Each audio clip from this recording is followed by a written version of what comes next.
नाज़रीन, जीअं त गड़ियासीन जे मेन प्राइमरी स्कूल में इंसानियत जे ख़िदमत जे जज़्बे सां गड़ियासीन मेन प्राइमरी स्कूल में इंडस हॉस्पिटल पारां हिते मुफ़्त तिबी कैंप लगाई वई आहे। गायनोकोलॉजी भी असां वटि हले पई ऐं ॿारनि जो भी हिते चेकअप वग़ैरह हलनि पिया ऐं पोइ असां हेॾे लैब लॻल आहे, हुन में माण्हुनि जा ब्लड टेस्ट थियनि पिया, हुन में HIV ऐं हेपेटाइटिस वग़ैरह जेकी बि अहिड़ी अहम जेकी मतिलबु बीमारियूं आहिनि हिन महिल उन्हनि जी असां टेस्टियूं करायूं पिया पंहिंजे दोस्तनि जे मदद सां।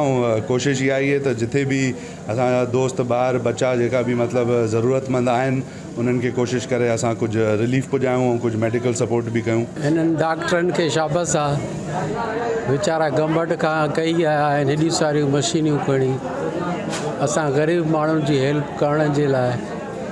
असां गड़ियासीन वारा उन्हनि जा तमामु घणा थोराइता आहियूं। मुंहिंजो नालो डॉक्टर मारवी काज़ी आहे ऐं मां वुमन मेडिकल ऑफिसर आहियां। स्क्रीनिंग बि करे रहिया आहियूं पंहिंजे कैंप में ऐं उनखां अलावा HIV जी ऐं अॼु त मलेरिया जूं किट्स बि असांखे मिलियूं आहिनि, त उन जे लाइ मां ॾाढी थैंकफुल आहियां।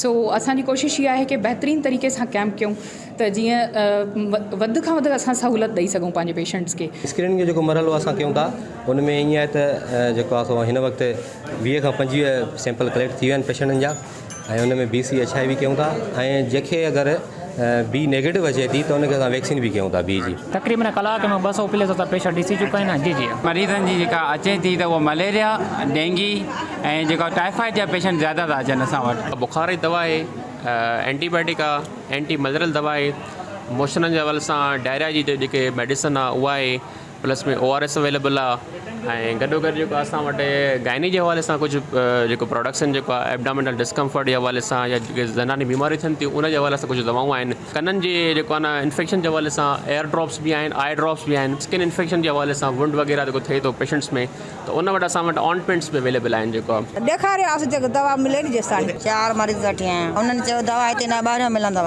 शुगर आहे, हेपाटाइटिस C, B ऐं उनखां कारो कामण उन जा सैंपल वठनि था, उन जी मेडिसिन ॾियनि था। डॉक्टर कोन ॾेखारिया वेठा आहियूं वेटिंग जे में अचे त नंबर था ॾेखारे। शुगर जी तकलीफ़ थी पई आहे, पोइ इंशाल्लाह असांजी बि कोशिशि इहा लॻी पई आहे, फैसिलिटेट करे रहिया आहियूं कैंप खे ऐं कुझु अदाकारनि छोकिरा बि आहिनि जेके कमु करे रहिया आहिनि।